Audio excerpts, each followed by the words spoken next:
Dieu mit l'homme qu'il avait créé dans le jardin d'Éden. Deux perspectives s'ouvraient devant cet homme. Il pouvait avoir la vie ou il pouvait mourir. S'il mangeait du fruit de l'arbre de la connaissance du bien et du mal, il mourrait. S'il mangeait le fruit de l'arbre de vie, il aurait la vie. L'homme que Dieu avait créé était vraiment bon.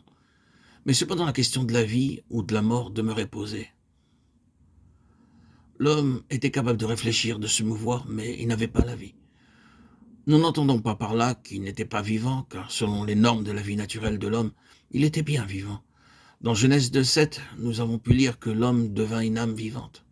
Cependant, compte tenu de ce que représentait l'arbre de vie, l'homme n'avait pas cette vie-là. Il avait la possibilité de réfléchir et d'éprouver des sentiments.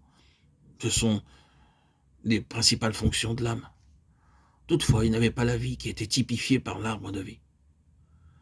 Par cet exemple, nous découvrons que la vie est plus profonde que les sentiments et que l'intelligence. Tout dans le christianisme peut être contrefait.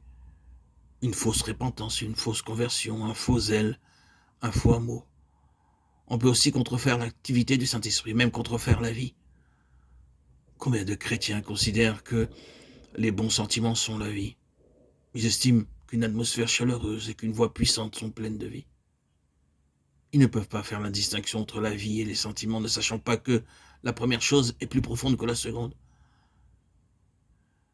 Une autre catégorie de chrétiens estimeront que la vie, c'est une pensée noble et qu'elle n'est pas dans les émotions fortes. S'ils découvrent dans un message des pensées qui les défient des termes brillants et des arguments convaincants, ils les considèrent comme étant la vie. Mais ceux qui ont l'expérience et qui ont été enseignés nous diront que la vie est plus profonde que les sentiments ou l'intelligence. En outre, la vie n'est pas l'action. Ce n'est pas parce que quelqu'un est très vif, enthousiaste et actif qu'il pourra être dit que ces choses sont la vie. La personne est vraiment active, mais cela ne peut pas être pour autant qualifié de vie. L'homme, dans ce cas, œuvre au lieu de laisser la vie s'exprimer. Toutefois, nous n'insinuons pas ici qu'il n'y a ni pensée, ni sentiment, ni action dans la vie. Nous voulons simplement affirmer que la vie n'est pas l'intelligence, ni les sentiments, ni l'action.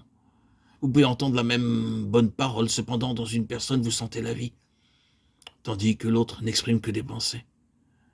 Vous pouvez ressentir une forte émotion en rencontrant une certaine personne, mais ne rencontrer la vie que dans quelqu'un d'autre. Beaucoup de frères prennent pour de la vie certaines de leurs sensations.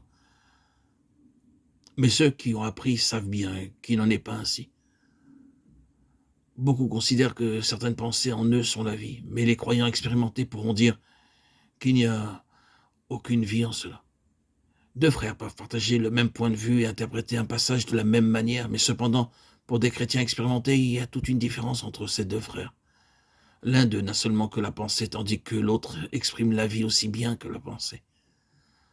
En effet, il est possible de rencontrer la vie avec la pensée. C'est une chose fréquente et vraie.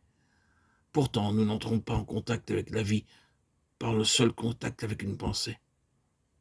Ce sont deux choses tout à fait distinctes. Il y a tellement de gens qui pensent que, parce qu'ils disent les mêmes paroles, ils font partie de la même réalité spirituelle. Mais ce n'est pas vrai. Il est possible que ces mêmes paroles restent dans le domaine de la pensée pour l'un et qu'elles expriment la vie pour l'autre. Je suis la vie, dit le Seigneur. La vie n'est donc pas quelque chose en dehors de Christ, c'est Christ lui-même. Si elle n'est qu'une chose, elle est morte. La vie dont beaucoup de chrétiens parlent n'est qu'une chose qui est produite par eux-mêmes. Nous avons vraiment besoin de la grâce du Seigneur dans ce domaine. Nous savons ce qu'est la pensée, ce que sont les sentiments et ce qu'est l'activité. Cependant, il nous manque une claire appréciation de ce qu'est la vie. Demandons au Seigneur de nous faire voir ce qu'est réellement la vie.